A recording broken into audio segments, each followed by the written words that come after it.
muito obrigado por permitir que nós estivéssemos com você hoje.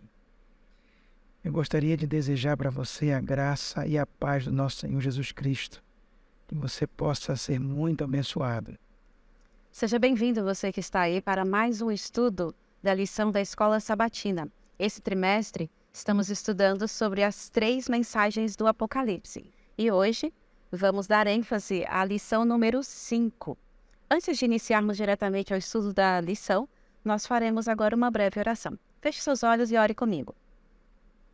Obrigada, Senhor, mais uma vez pelo teu cuidado, tua proteção, por ter nos trazido até esse momento. Ajuda-nos agora a abrirmos a tua palavra. Que teu Santo Espírito fale ao nosso coração. Em nome de Jesus. Amém.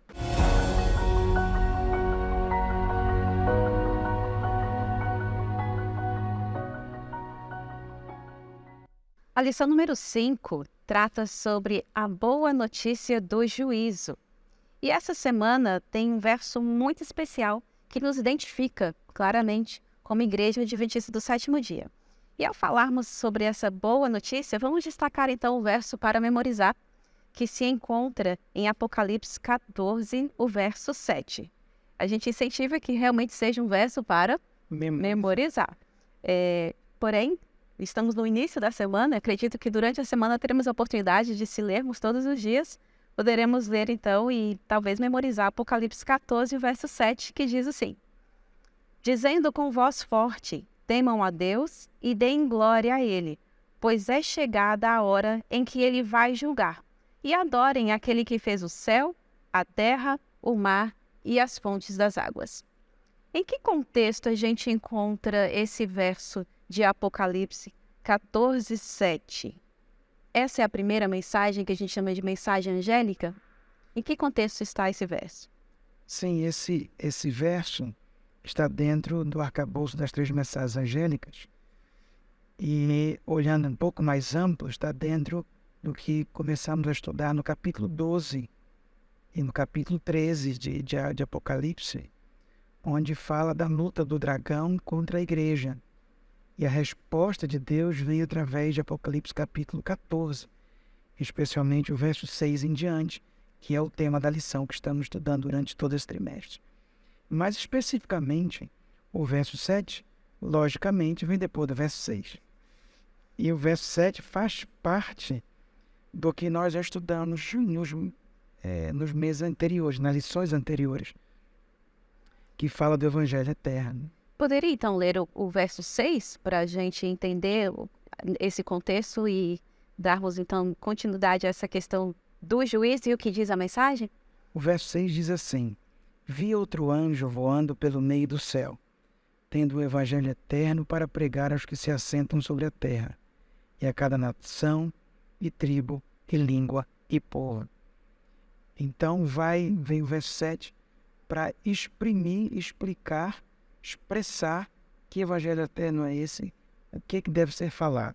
O anjo está anunciando então o Evangelho Eterno, essa boa nova? Exatamente.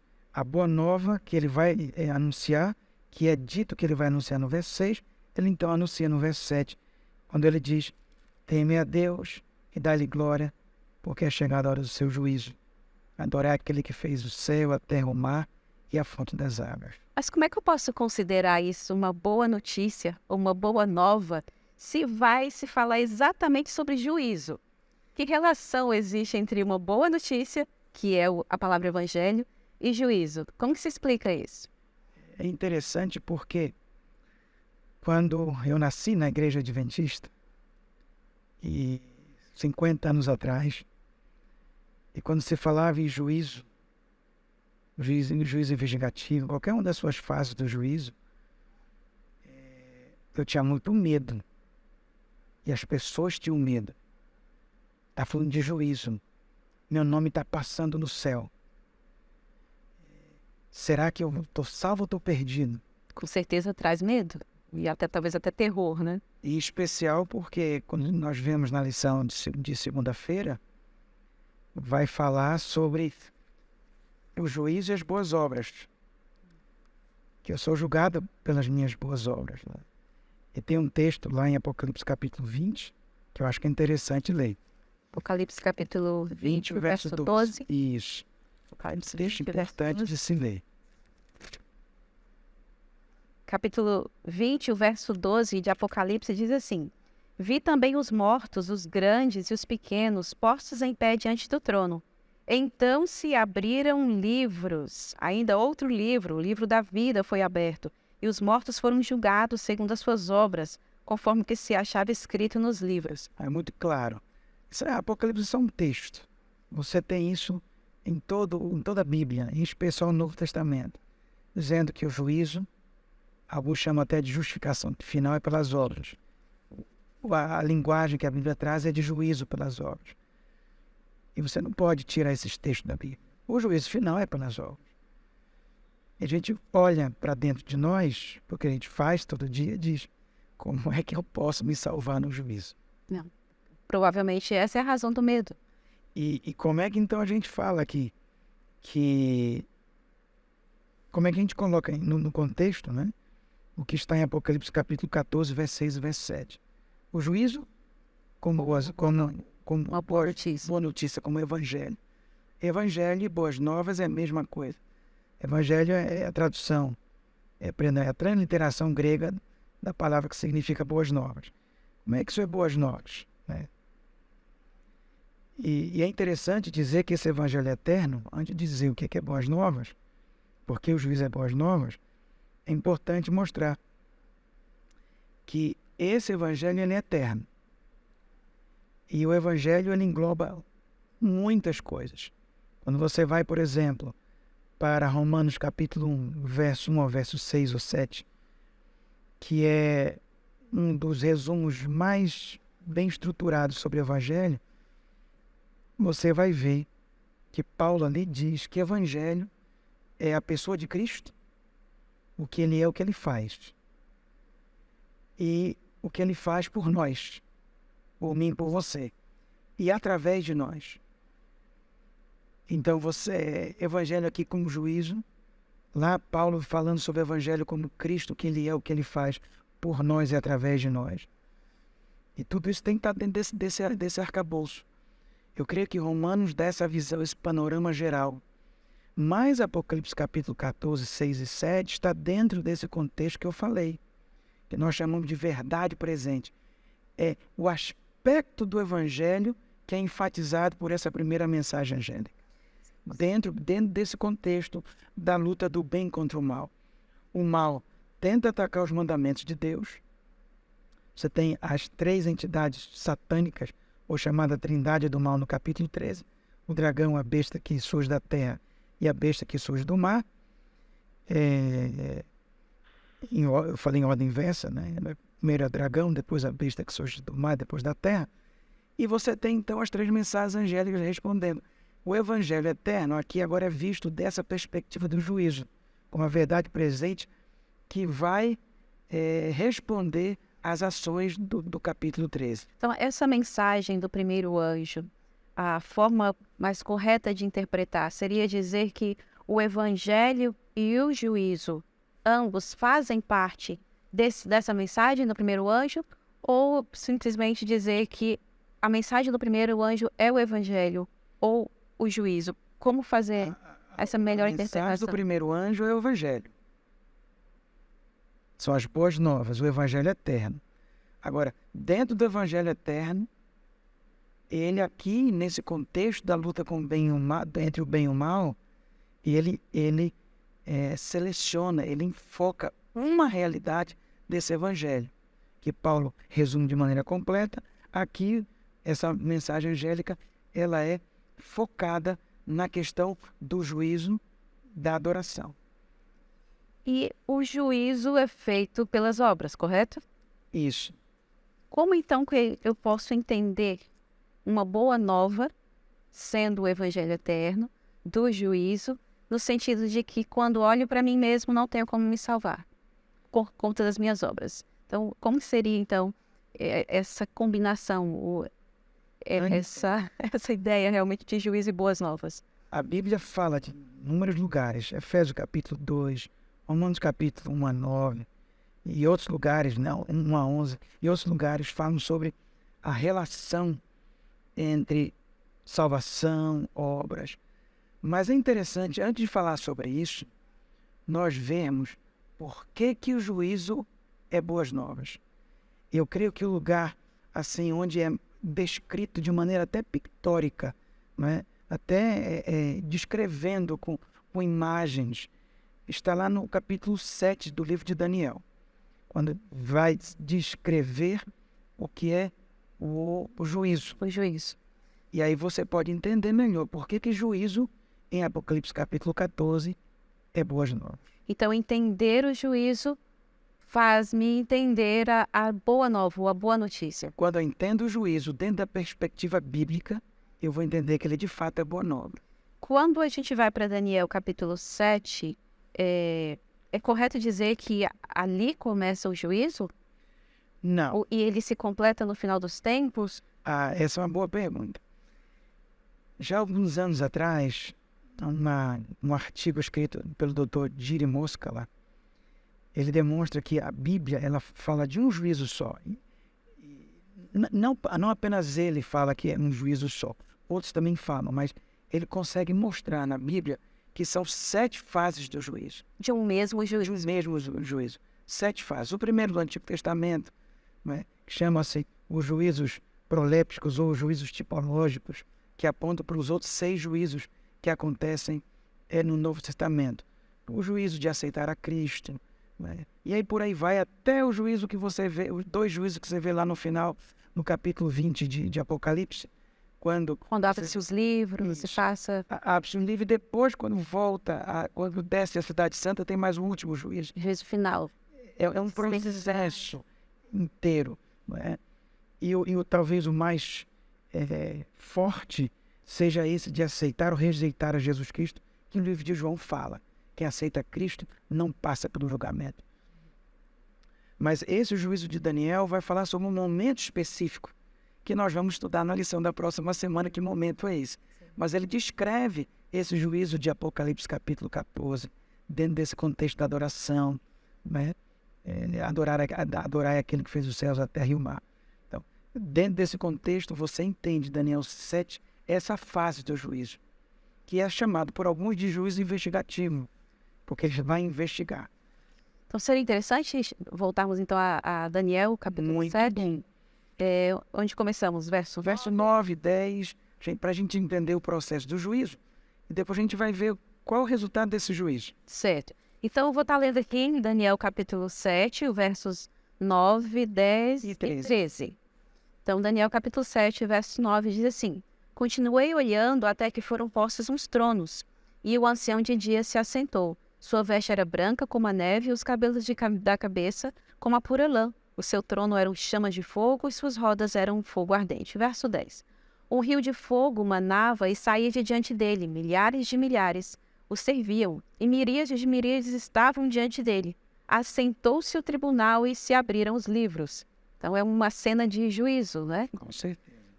Continuando, então, o verso 13, que diz o seguinte: Eu estava olhando nas minhas visões da noite, e eis que vinha com as nuvens do céu um como o filho do homem, e dirigiu-se ao ancião de dias, e o fizeram chegar até ele. Veja que coisa interessante. É muito importante ver essa descrição. No verso 9 e no verso 10, está descrito o juízo. Abriram-se os livros e assentou-se o tribunal. Exato. Aí tem o julgamento. Quando termina o julgamento, você então vai para o verso 13. É que o Filho do Homem aparece. O Filho do Homem aparece quando o julgamento termina. Ele não vem com livro nenhum, ele não vem para receber nenhum livro. Então ele não vem para julgar. Nesse texto aqui, ele não vem para julgar. Ele aparece no final do julgamento. Certo? E aí ele aparece no final do julgamento, no verso 13. E no verso 14, então diz qual é o resultado desse julgamento quando o Filho do Homem aparece. Pode ler, por favor. Claro, vamos ver então Daniel 7, o verso 14 agora. Foi-lhe dado domínio e glória e o reino, para que os povos, nações e homens de todas as línguas o servissem. O seu domínio é domínio eterno, que não passará, e o seu reino jamais será destruído. Essa é a primeira boa nova do juízo. Quando o juízo termina, que vem o Filho do Homem, ele toma posse do reino. É o reino eterno que jamais passará. Então, essa é a primeira boa nova. O reino do universo pertence a Jesus Cristo. Amém. E o juízo dá a Cristo, ao Filho do Homem, a pertença desse rei, a posse desse rei. Então, essa é a primeira grande boa nova do juízo. As três outras boas novas do juízo, você pode encontrar no verso 26 e 27, como resultado final. É a descrição que o anjo dá agora para Daniel sobre a visão que ele teve. Então, vamos ver o verso 26 de Daniel, capítulo 7, que conta, então, como parte da boa nova, diz o verso 26. Mas depois se assentará o tribunal para lhe tirar o domínio, para o destruir e o consumir até o fim. Só um instantinho. Tirar o domínio de quem? Só você tem que ver o que vem antes, né? Aquele chifre pequeno. E todas as obras do mal que ele faz. Não é o domínio do Filho do Homem Não. no verso 14. Verso 14, 13 e 14. Porque aí foi uma boa nova. Isso. Se lhe tiram o domínio, deixa de ser uma boa nova. Então aqui você, é só ler os versos anteriores, você vai ver isso. Mas aí diz, mas depois se assentará o tribunal. Para quê? Tirar o domínio. Então, o tribunal, esse juízo, não é para tirar a salvação dos justos. É para tirar o poder do mal e dar o domínio ao Filho do Homem. Perfeito. Então, essa é a segunda grande boa nova. Lembra da primeira? Sim, o Filho do Homem Essa é recebe o domínio do reino. o reino O eterno. reino eterno. Qual é o segundo? Ele confirma agora o domínio Tira o domínio do mal. mal. Esse reino terrestre que era dominado pelo mal, agora é retirado e colocado nas mãos. Terceiro, que ainda está dentro desse contexto, Está no verso 27? no verso 26 e 27. Pode ler que eu explico melhor. O verso 27, continuando no Daniel 7, diz: o reino e o domínio e a majestade dos reinos debaixo de todo o céu serão dados ao povo dos santos do Altíssimo. O seu reino será reino eterno, e todos os domínios o servirão e lhe obedecerão. Terceira coisa, está no contexto do 26 e do 27. Deus é vindicado no seu caráter. Porque antes você tinha o mal perpetuando, mostrando sua cara. Agora vem o juízo e Deus julga o mal, dá o reino para Cristo, para o Filho do Homem, mostrando que ele é justo em julgar e fazer o que é certo. E a quarta e grande boa nova é que esse reino não é apenas do Filho do Homem, mas esse reino pertence a todos os santos do Altíssimo.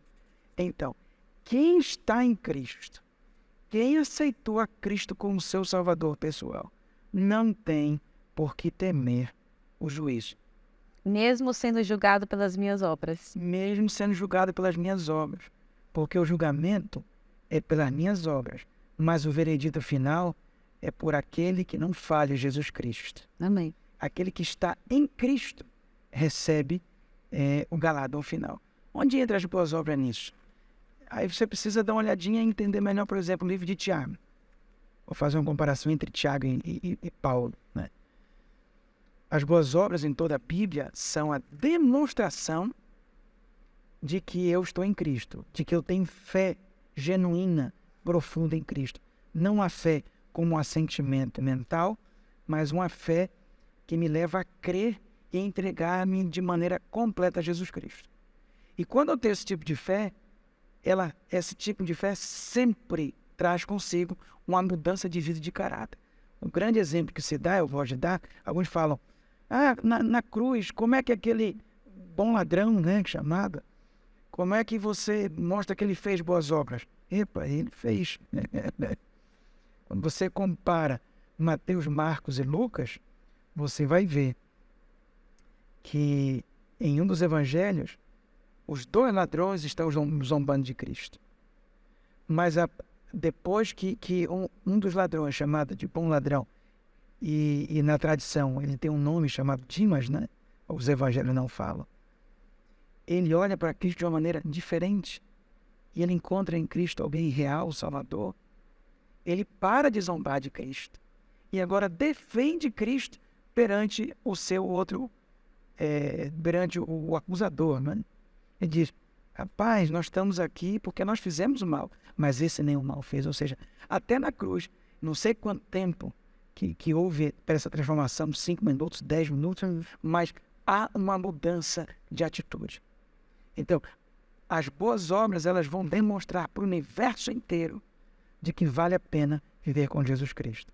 Mas o veredito final, ele é dado porque Jesus Cristo é o Filho do Homem, ele toma posse do reino e quem está nele tem a certeza de que também vai ser cidadão do reino celestial. Então, boas novas. Você quer melhores novas do que essa? Excelentes notícias. Poderia deixar agora claro, nessa última parte agora, fazer essa conexão de Daniel e Apocalipse? Os dois tratam de juízo. É um processo, né? Como foi explicado, em algumas fases, talvez. Mas qual seria realmente essa conexão? Porque Daniel parece que aconteceu um tempo atrás e Apocalipse parece que ainda é para o futuro. Qual que seria essa conexão de Daniel e Apocalipse nessa mensagem de juízo e boas novas? Você fez uma pergunta bem complexa, simples e complexa. Simples e complexo. Simples porque você vê Daniel e Apocalipse o tempo todo. E complexo porque é muita coisa. Às vezes, quando eu dou aula de Apocalipse, eu gosto, na primeira aula, eu pego Apocalipse 1 e vou mostrando várias maneiras. Eu tenho um amigo que se dispôs a olhar todas as vezes que Apocalipse vai falar de Daniel. Ele viu o pastor Flávio Souza. Ele viu 9 maneiras. A gente acabou que viu algumas outras. E toda vez que eu dou aula, meus alunos sempre encontram coisas a mais. Então, ele chama Apocalipse 1 de Daniel 13. Encontrar Daniel em Apocalipse. De Daniel e Apocalipse, você encontra isso de muita maneira. Mas não só aí. Você vai encontrar também em Apocalipse 13, por exemplo. As bestas de Daniel, 7, 8, você encontra elas como que juntas em Apocalipse 13. Mas em Apocalipse 1 tem várias, né? Você tem tempo, você tem revelação de Jesus Cristo, Cristo como o primeiro. Lá em Daniel, você vai ver o anjo do Senhor se aproximando, Deus como o protagonista de todas as profecias de Daniel, 2, 7, 8, 9, sempre Jesus, e você vê em Apocalipse Jesus como a revelação, o Apocalipse, a revelação a respeito de Jesus Cristo e a revelação que vem de Jesus Cristo. Aí tem muita coisa. E o mesmo juízo que acontece em Daniel, nessa cena de Daniel, mesmo que acontece... Sim, porque está no mesmo contexto. Mesmo contexto. Em Apocalipse capítulo 13, você tem o dragão, a besta que surge do mar e a besta que surge da terra. E você tem em Daniel 7, a ponta pequena, que sai de 3 reinos, que destrói 3 reinos, e que saem do animal terrível espantoso. Ou seja, o chifre pequeno não é um poder separado do quarto animal, um animal terrível espantoso. Ele faz parte do quarto animal. E ele, então, ele começa uma guerra, né? Horizontal, e depois ele faz uma guerra vertical contra os céus. E você vê a mesma coisa também em Apocalipse. O dragão e os poderes guerreando. Né? Primeiro uma guerra horizontal e também uma guerra vertical, quando ele tenta destruir até o santuário de Deus que está no céu. Então você vê muitas coisas análogas, não é? E esse juízo aí também. E a resposta de Deus para o mal vem através do juízo em Daniel e vem através do Evangelho Eterno, enfocando o juízo em Apocalipse 14, verso 6 e verso 7. Então, a lição número 5, ela é apenas uma introdução ao tema do juízo. A lição da próxima semana, a lição número 6, vai tratar melhor sobre essa temática, inclusive falar um pouco sobre a hora do juízo, que tem também relação com Daniel, com certeza.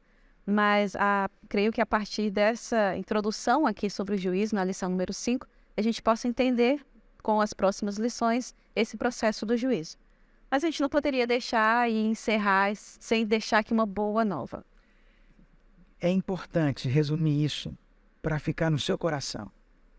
Não tenha medo do juízo. Quem aceitou a Jesus Cristo como seu Salvador pessoal tem a garantia e a segurança de que, com o juízo, você pode saber que o reino pertence a Deus, que o reino pertence aos seus santos, que o mal vai ser exterminado e que Deus é vindicado. Portanto, quem está em Cristo, que vem o juízo, já está acontecendo. E quando ele terminar, a boa nova, a quinta boa nova. Tem mais, então? Tem a quinta boa nova, que vai terminar também Apocalipse, que é o Filho do Homem, quando ele se aproxima do ancião de dias. Logo depois que ele se aproxima e toma posse do reino, ele desce da sua casa, do seu santuário celestial, e vem para essa terra nos buscar. O final do juízo investigativo é o momento em que Jesus Cristo volta para buscar seus filhos. Então, é bom demais. Na verdade, eu devo ansiar, então, esse juízo. No sentido de que venha logo. Que venha logo, que termine logo. Porque ao final dele, Jesus volta para te buscar.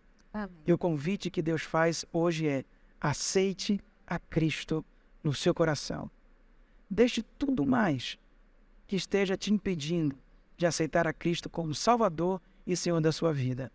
Entregue sua vida a Ele. Peça a Ele que o juízo termine logo, para que Ele possa voltar e buscar os seus queridos. Vamos orar? Vamos. Senhor nosso Deus e nosso Pai, muito obrigado pelo juízo, porque nós estamos vivendo nesse momento em que Deus está olhando nos seus livros e mostrando os filhos de Deus que aceitaram a Cristo como Salvador pessoal. Por favor, Senhor, sela a nossa vida em Jesus Cristo. Dá a nós a segurança e a certeza da salvação. Destrói o mal. Dá-nos a segurança do reino eterno. E eu te peço, volta logo, Senhor Jesus, para ressuscitar os nossos queridos que descansaram na esperança da tua volta.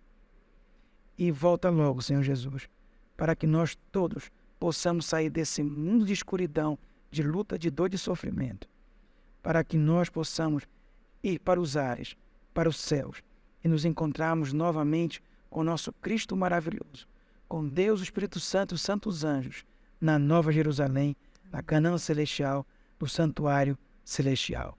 Por favor, Senhor, vem logo, nos leva para o céu, é o que nós te pedimos, e já te agradecemos na certeza da salvação em Cristo, em nome dele que te pedimos. Amém. Amém.